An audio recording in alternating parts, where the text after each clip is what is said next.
Biden's approval falls to the lowest level since April.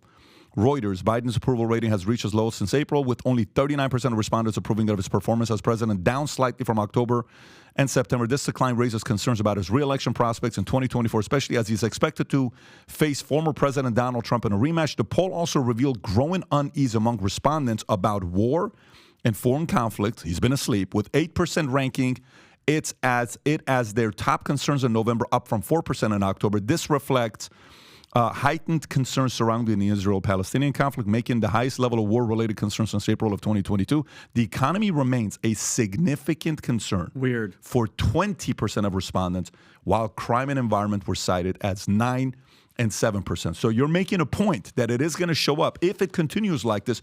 But if all of a sudden mortgage rates right now, I'll go to the next story here that's very interesting, is mortgage rates are now at 7.6, give or take. Interest rates dropped a little bit, right? Okay. And it's been the biggest drop-off in like 16 months. However, there's a number that you look at here talking about what's happened in the 38-year, let me see, housing affordability. If you go to page 8 about housing affordability.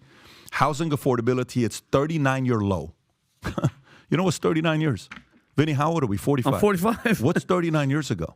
39 years ago is 1984. Yeah. 1984 is Wham, Careless Whisper. Wham. 1984 is Dan Marino. 1984 is Michael Jordan drafted. 1984 is like, Reagan and Bush, I want to say, right? That Zeke Cavarici yeah, jeans. 1984 is like a whole different thing. Housing affordability is 39-year low. It's fair to expect prices to weaken, okay? Is facing at least its least affordable conditions since 84, with mortgage rates at 23-year high. Monthly principal and interest payments on a median priced home reached a record high in October ever, exceeding $2,500 for the first time since 1975. This marks a significant shift as the typical monthly P&I payment has risen 94%. Oh my God. 94%. Did you hear that, Vinny? That's bananas. Has people's income increased 94%? It's going, what do you mean That's it's low? The P&I payments increased 94 in 2 years, now amounting to roughly 41% of the typical household's income. Rising affordability pressure are not solely due to high interest rates, but also reflect a price-to-income ratio of nearly 6-to-1, in contrast to 1980s when the rates were in double digits and home were about 3.5 times median income. To restore housing affordability, one of the three conditions must be met. A 4.4% point drop, which is not going to happen anytime soon, the 30-year mortgage. A 62% increase in median household income, or a 38% decline in home prices. Let me read that one more time. Rob, can you highlight it so I can show that to the audience what it just said? That specific statement, okay? It says, I'll read it one more time, you can find it. Listen, folks, if you're listening to this, it's very important, okay? In order to restore housing affordability, one of the three conditions must be met. Let me break it down for you. Number one, mortgage rates need to fall by 4.4 percentage points. That's not happening. The median household income needs to increase your income by 62%. So if you're making $100,000 a year right now, your income needs to go to 162. If you're making 80 right now, your income needs to go to 128. Okay, give or take 60%. Yeah, 128. Or the third one is home prices need to fall by 38%. So $1 million home needs to be 38%, 720. No, it's 38, 620. Yeah. Okay, a $500,000 home needs to be roughly 3 something. Okay, is what they're talking about. These are insane numbers that when realtors get out there and say, yes, the rates are going to come down lower and prices are going to skyrocket, you think you want that. But that's a very strange economy you'll enter. Tom. Wow.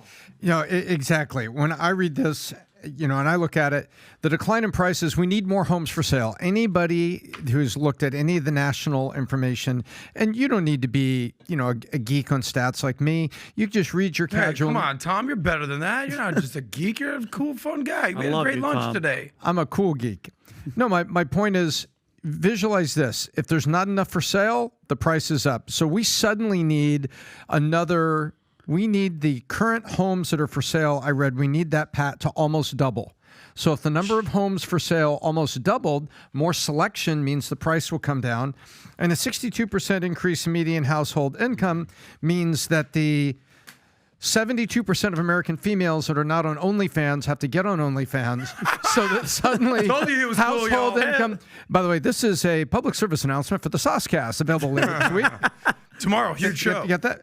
But I'm being silly. But the point is, you suddenly have to find a way. This is not about waiting tables on the weekend. This is not about, if your wife's a school teacher like mine, you're tutoring. This is a 62% need. This is huge. I look at it and I just realize there is a new normal. And also something happened this week, Pat, on adjustable mortgages. Adjustable mortgages suddenly popped up. And anybody who's ever had an adjustable mortgage knows you're making a bet. You're making a bet that in 36 months or less, that mortgage will be down 2 points, because that's when you have a benefit to refi, because you usually pay about $1,000, $2,000 in fees to refi. So this whole thing is pointing to, if you're renting, better be used to renting. And if you own a house, stay in that house. Keep your 3% mortgage. But for the love of God, don't use your HELOC to buy groceries. Right. And speaking of supply and demand, you said, all right, who the hell's selling their house right now? Because you sell at a 3% mortgage, you sell to the highest bidder. Now you're going to go lock yourself into what, a 7.5, 7.9, 8% mortgage?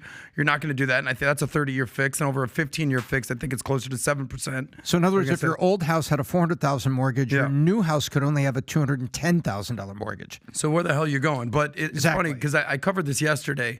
In 47 of the top 50 metro cities, it is infinitely cheaper to rent. I know you're always like, tell me a good time to buy. It's been a year, over a year and a half. The time, buddy. It hasn't been now the time. 47 of the top 50 metros, you will save on average $1,200 a month simply renting these days. It was a USA Today article talking about what's the better option these days. If you missed the boat during COVID, when there was sort of like the gold rush of housing, you missed the boat. I wouldn't even think about it these days. So if you go to a city like Austin, Texas, we talked about Joe Rogan, do you know how much more you're going to be paying a month to buy a house? $2,300 a month. Okay? Jeez. There's 3 top 50 metros where it's better to buy. Let me know if you want to move to any of these cities. Number 1 is Pittsburgh. No, I'm good. Okay. Number 2 is Memphis. I'm good. Unless you're a fan of the King. Oh, the you're probably Grizzlies? going there. Yeah. Or number 3 is Birmingham, Alabama. So if you're looking to live in any of the big cities in America, New York, LA, Chicago, Miami, Dallas, Houston, any of these cities, it is infinitely cheaper to rent. You'll be saving at least $1,200 a month. And back to your point about the economy, the whole premise, James Carville famously said, it's the economy, stupid. Donald Trump will simply have to ask, are you better off today, or were you better off 4 years ago today? There's a huge argument to be made that people are way better off. Think about it, Pat. I came here, I sat in this chair when you just had me on as a guest a long time ago, and I kept asking that question, when? And you guys were like, just wait and wait.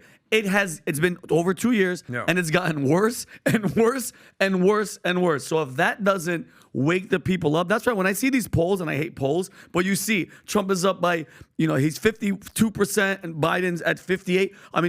What the hell are those 48% thinking? Is it just hate for the other guy, Tom, where you're like, listen, the hell with my wallet, the hell with my safety, the hell with the border, the hell with all these wars, just as long as the orange guy's not in. So if you like this clip and you want to watch another one, click right here. And if you want to watch the entire podcast, click right here.